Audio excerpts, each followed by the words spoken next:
Pessoal, então assim, avançando um pouco mais aqui, com enfoque maior no sistema de produção de cana, tá?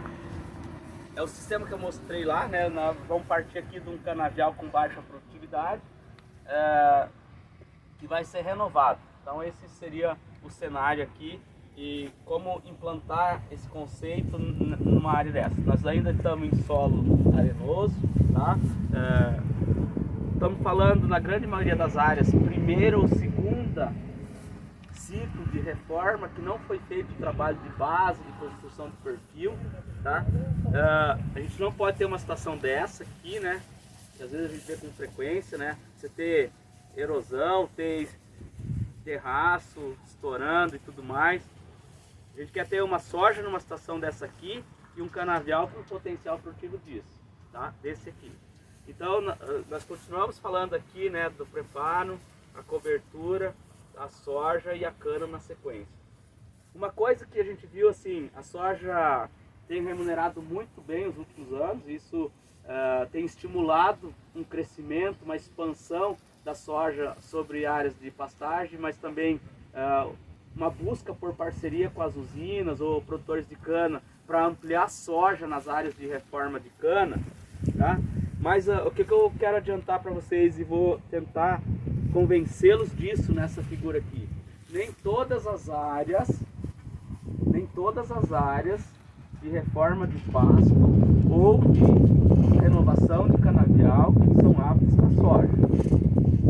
Isso é difícil para a gente às vezes, né, produtores experientes que têm já longa experiência em determinado ambiente, eles migram para um ambiente mais restritivo e, né, muitas vezes tem problema, tem que voltar, né, contraem dívidas, às vezes por baixa produtividade, insucesso uma, duas, às vezes até 3 safras seguidas, produtividades baixas que não remuneram o que eles estão acostumados, tá? Por que isso? Porque nós temos para qualquer espécie vegetal, nós temos um nível de restrição de ambiente, tá? Nós selecionamos a soja cada vez para maior potencial produtivo, vamos encurtando o ciclo, o pessoal vai dando preferência para ciclo mais curto. E nós temos, falando específico da questão de reforma de canavial, nós temos que ter uma flexibilidade de época de semeadura, aquilo que nós estávamos debatendo lá. Tem que ter essa flexibilidade, porque às vezes eu não tenho uma janela, eu não tenho tempo entre preparo de solo e plantio da cana suficiente para colocar a soja. Não dá tempo nem de preparar a área para receber a soja e não dá tempo da soja cumprir o ciclo e liberar para a cana. Então tem que tirar a soja. Às vezes eu tenho que colocar um milheto porque minha janela é só 70 dias, então ele é uma planta que tem um estabelecimento rápido, crescimento, que vai fazer cobertura de solo para proteger da erosão. Assim, o que eu consigo extrair é colocar um milheto para proteger da erosão. A janela me permite isso, não me permite soja, não me permite crotalagem, não me permite amendoim, nada mais. Então isso é importante ter. Então, aliado nível de restrição de ambiente com flexibilidade de época de semeadura, você vai tomar a decisão do seu planejamento. Então a soja está aqui, ó, ela é a cultura mais exigente, é a que remunera mais, mas que ela tem que ter uma janela, você tem que fazer um preparo prévio, o calcário tem que reagir, você tem que fazer uma cultura de palhada para ela estabelecer. Você tem o amendoim, que é mais rústico, então assim, o amendoim, ainda o amendoim é no sistema convencional, porque ele tem problema de estabelecimento do arranquio, ele floresce fora da terra, tem que enfiar aquele esporão para baixo da terra para produzir a vagem embaixo da terra. Então assim, tem uma série de fatores. Ele tem o ciclo mais curto, nós temos tem material de amendoim que com 95 dias ele dá colheita, então você tem uma flexibilidade de época de semeadura. Amendoim ficou muito restrito ao estado de São Paulo, né? Ele não avançou muito aqui para o Mato Grosso do Sul, em função da questão de cadeia de comercialização. A gente tem uma área assim, excepcional do ponto de vista de aptidão agrícola para amendoim, ele encaixa bem, especialmente no sistema de produção de cana, mas várias iniciativas iniciaram e retraíram em função de não ter uma cadeia de comercialização. Então assim, eu não sei exatamente por quais questões, mas assim, o pessoal começa a plantar, tem que levar o amendoim para processar em São Paulo. Aí tem questões fiscais de um estado para o outro, tem questões de logística, por causa da densidade de carga, da mesma forma que girassol. Então assim, não tenho dúvidas que estruturando uma cadeia de comercialização, uma cadeia de processamento do amendoim aqui, ele vai entrar e vai entrar com força nessas áreas de ambiente restritivo como uma cultura ocupando essas áreas que o pessoal arrisca a soja e quebra a cara com a soja. O amendoim entra ali e vai ter sucesso e vai remunerar tão bem ou até mais do que a soja.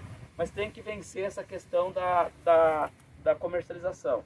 Então vamos imaginar assim, então e aí tem aquelas áreas que não dá nem para amendoim, eu tenho que fazer um investimento com adubos verdes para estruturar o solo, para melhorar o solo, condicionar o solo, para quê?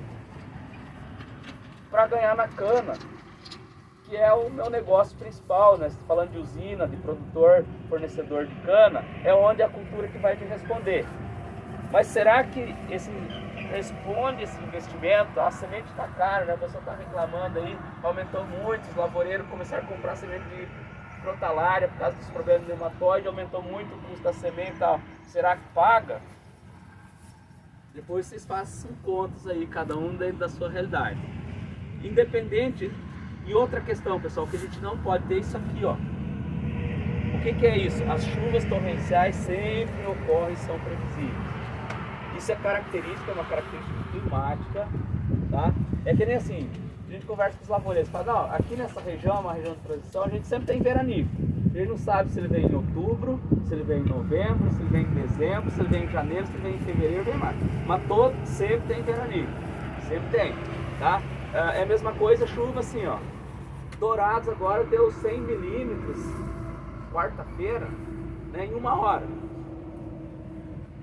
É muito comum, 80 milímetros numa noite. Aí pega um solo desses, ó, não tem declividade aqui, é plano. Às vezes tem até terraço. Não consegue infiltrar, você tem um solo sem estrutura, porque é areia. E o pouquinho de estrutura que ele tem, ela foi desestruturada pelo preparo, com grade normalmente, sem cobertura. Então você tem o que? O impacto da chuva intensa, você tem uma baixa capacidade de infiltração, ou você tem um excesso de chuva que ultrapassa a capacidade de infiltração, mesmo que você subsolou, mas aqui estourou, a gente subsolou. Mesmo subsolado, a capacidade de infiltração do solo ela tem um limite. Isso é variável de acordo com o manejo, mas ela tem um limite. Tá poroso, eu subsolei até 40, estrondei o solo e tudo, e mesmo assim escorreu. É porque a chuva intensa ela ultrapassa a capacidade de infiltração do solo. E aí ela acumula na superfície e o solo da superfície está desestruturado, aí escorre. Quando escorre, arrasta o que? Solo, herbicida, calcário, fosfato, gesso, o adubo e cobre as linhas de cana que causam o chamado assoreamento sulco.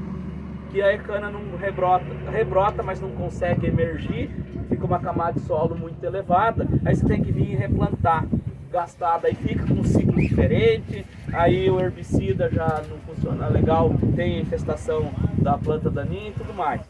Então o cenário ideal é isso aqui, ó. Né? Aqui o pessoal ficou com medo, a gente estava iniciando os trabalhos, o pessoal operacional da usina ficou com medo de plantar numa camada de palha dessa forma. Aí passaram uma grade, vamos dar uma baixada nessa palha e tal. Então assim, tem a curva de aprendizado também que faz parte do processo. Mas ó, aqui você ainda tem uma grande quantidade de palha protegendo, você tem todo nessa entrelinha da cana aqui, ó, e abaixo de onde você sulcou, você tem toda a estrutura promovida pelo sistema radicular da braquiária que vai proteger contra o impacto da chuva, vai aumentar a capacidade de drenagem, a capacidade de infiltração. Então a probabilidade de escorrer água numa situação dessa é bem menor do que numa situação como essa. E outro que é melhor ainda, depois quando choveu, aí vai dar 4 dias de sol a 33, 34 graus, como está fazendo agora essa semana que estamos aqui na feira, a velocidade de evaporação é menor. Olha o que acontece aqui, ó. 41 graus, temperatura do ar. Isso aqui é Carapó, que a gente mediu nesse período aqui de 24/11 a 14/12. Temperatura do ar, 41, 42, 40. Temperatura do ar noturna, 21, 20 e tal. Quando a gente mediu a temperatura numa área preparada em convencional a 10 centímetros, com a temperatura às 14 horas de 42 graus, a temperatura do solo chega a 60 graus. Numa condição dessa aqui, chega a 28 até 30 graus, que já é alto. Aí a gente coloca inoculante na raiz da soja, risóbio, que é uma bactéria viva. A gente coloca azospirilo na semente da soja e quer que ele sobreviva e faça um trabalho de fixação biológica de nitrogênio, de estimular a raiz a crescer. A gente quer que a raiz da soja aprofunde lá com 60, 40, 50 graus de temperatura. A gente coloca uma série de produtos biológicos aqui no tolete da cana para fazer um trabalho excepcional de estimular o crescimento de raiz, de fixar nitrogênio, de solubilizar fósforo, e quer que eles sobrevivam a 60 graus de temperatura numa condição dessa. Então, manter a temperatura. E outra coisa, esse solo tem uma capacidade de armazenamento de água pequena, naturalmente, porque é da gênese dele, é areia, não tem estrutura, pouca matéria orgânica. Solo descoberto, a perda da água é por evaporação. Essa planta aqui está perdendo pouca água, mas é por evaporação. Na fase inicial da cultura, você pode ter perdas por evaporação numa temperatura dessa, que vale 1 a 2 milímetros por dia, numa condição de palha tal, 1 a 2 milímetros por dia, por evaporação. Como você pode ter até 7 milímetros de perda de água por dia. Então, onde que eu vou ter umidade por mais tempo? Seja para plantar, seja para a cana estabelecer. Onde eu tenho palha. Temperatura menor, condição para a raiz e para os micro-organismos associado à cultura ficar numa zona de conforto térmico ali, trabalhar mais para o nosso sistema. Vou reservar a água, posso reduzir em torno de 5 milímetros por dia de perda d'água por evaporação, tendo palhada na superfície, porque a palhada reduz a temperatura, né, e forma aquela cobertura. E o sistema radicular, ele cria uma estrutura que retém a água, microporosidade que retém a água com maior força no solo, evita também ela de ser. E essa água vai ficar na umidade, além de regular a temperatura, vai fornecer água para a cultura. Tá? Então isso aqui é extremamente importante na dinâmica do solo, pensando em sistema radicular. Então, o que o pessoal fala assim, eu plantei em novembro, e aí uma semente com 99% de germinação, bem vigorosa, e não estabeleceu stand, ficou falhado. Daí vai lá, olha na ruinha onde plantou, está a semente de soja lá estufadona assim, aí você aperta ela assim, ela está podre. O que é aquilo? Aí você olha a outra, quando ela emitiu a raizinha assim, daí está a pontinha da raiz marrom. Essa alta temperatura cozinhou o hipocótilo da planta e matou aquela semente ali, por causa de alta temperatura. Então isso acontece muito, falha de stand, tem que ter replantio nessas áreas em condição aqui, por causa da... ou choveu, plantou, seca tão rápido que evapora muito, e daí a planta tenta germinar, emergir, e depois começa a ter mortalidade de plântulazinhas de soja por déficit e alta temperatura. Então essa questão da ambiência, ela é muito importante aí, a palhada na superfície e o sistema radicular embaixo do solo para retenção de água. E aí acontece isso aqui, ó, né? Eu não vou detalhar muito a questão de variedades, tal. O colega Rodrigo depois vai abordar isso com bastante detalhe para vocês ali. Mas a gente sempre coloca variedades porque tem uma interação de variedades no ambiente. Eu quero destacar isso aqui, ó. Preparo convencional, né? Solo descoberto. Uma combinação de duas leguminosas, Crotalária junce, Crotalária ocroleuca, com uma braquiária. Braquiária brisanta cultivar de Coraés. Tá? Aí o que a gente tem, ó? Todas as variedades aqui, onde ficou o solo descoberto produziu menos, tá? Mas olha aqui, ó, 63, onde tem palhada de braquiária com crotalária, 60 braquiária com a crotalária croneu e 45,91. Se a gente pegar a interação de variedade com que produziu mais aqui, ó, a BRS 1001 nesse sistema, com a 1003 que produziu menos nesse sistema, para ressaltar isso, a importância de você trabalhar com mais de uma variedade e fazer a melhoria do ambiente. Nós saímos de 43,6 para 65, uma diferença aí de 17 toneladas. Ok? Então essa é a realidade aí. Quando a gente planta cana em cima dessa área aqui, ó. Então aqui, ó, Júncia com Charaés, o Croleuca com Charaés e o Poussil em vermelho. Então verde a Júncia, azul o Croleuca, vermelho o Poussil. Então a gente sai aqui, ó, de 176, aliás, de 173 no Poussil para 200 na Júncia, na dose 300 de fosfato. Isso aqui é fosfato parcialmente solubilizado, jogado a lanço junto com o calcário e gesso lá no preparo. Então você tem um ganho de 27 toneladas de cana por hectare. Quando você vem nessa situação de 0 a 300, ó, 173 para 200, tem um ganho de 24. Ou seja, quem entrega mais? Aí, colocar palhada ou aumentar, sair de 0 para 300, colocar 300 kg de fosfato no solo.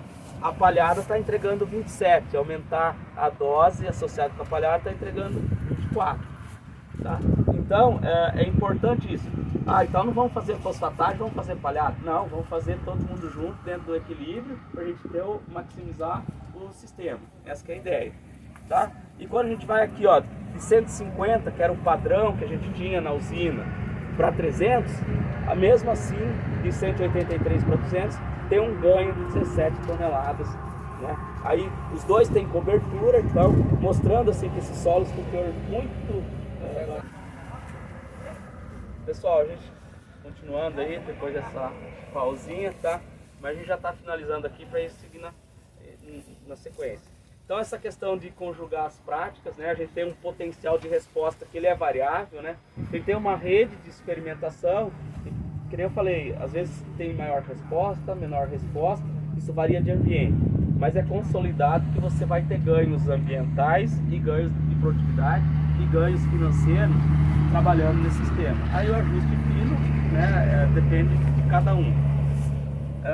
Outro trabalho aqui em parceria com a Decoagro, ó, preparo de solo. Então, preparo convencional com a Iveca para construção de perfil, plantio direto, preparo reduzido. Isso aqui é uma área era uma área de primeira reforma, que já tinha sido feito um trabalho de correção na expansão, mas com grade, não com a Iveca, mas tinha sido feito trabalho com calcário e gesso na soqueira e torta de filtro. Então ela já tinha um acúmulo de matéria orgânica e de corretivos na superfície. E o preparo reduzido foi feito com grade aradora, com profundidade efetiva até 20 centímetros e subsolagem na sequência. O preparo convencional com a Iveca, 40, metade da dose, 4 toneladas de calcário e 2 de gesso, metade da dose de calcário revolveu com a Iveca, depois a outra metade incorporado com grade intermediária na superfície. E tudo foi plantado crotalária Júncia, todas as 3 áreas. E o plantio direto jogou o calcário e o gesso na superfície, e o fosfato também na superfície, e não fez revolvimento nenhum. Então veja, ó, em todos os casos, tanto na cana planta quanto na soca, a Júcia entregou de 123 para 104, 121 para 107, comparado com o Poussil, na média, né, aí dos 3 sistemas. O sistema plantio direto, em função de ter alumínio, baixo cálcio, baixo fósforo e acidez potencial em subsuperfície, ali abaixo de 10 centímetros, né, penalizou a produtividade da cana. Penalizou a produção de biomassa da crotalária e penalizou a produtividade da cana. Tá? E não recuperou isso nem a longo prazo, porque nós já estamos no 5º corte e essa cana está lá, né? Porque acontece o calcário ali, né? A gente não fez nenhum outro tipo de trabalho, então a gente ficou nessa questão do corretivo. Então não viabiliza plantio direto. Nós já temos resultados em áreas corrigidas que o plantio direto perde por preparo profundo. Mas para esses ambientes restritivos que a gente tem limitação química, não adianta se atracar que vocês vão ter perda significativa de produtividade. Mas o preparo reduzido, você veja que não teve perda de produtividade. Ao que a gente atribui isso? Outro trabalho que eu vou mostrar para vocês ali, na área de expansão, que não tinha esse trabalho de 5 anos jogando calcário, gesso, torta de filtro, palhada de cana, adubação na cana na superfície, o convencional com perfil entrega mais cana. Onde a gente teve esse trabalho aqui, e algumas pessoas que passaram aqui relataram que já fizeram isso e também não deu diferença. Então tem essa... Então o que a gente fala? Constrói o perfil na expansão, que depois você pode economizar nos ciclos seguintes, de repente. Adotando algumas práticas aí você tem condição de... Então veja, Junce e Pouzil ganho de 33 toneladas de cana, comparando aqui, somando a diferença das duas cortes. Júncia com Pouzil, ganho de 33 em 2 cortes. Não houve diferença de TCH entre convencional e reduzido para essa situação. Estou destacando essa situação que era uma reforma com todo esse trabalho feito ao longo do primeiro ciclo da cana. Ok? Alguma dúvida aqui? Então vou convidar para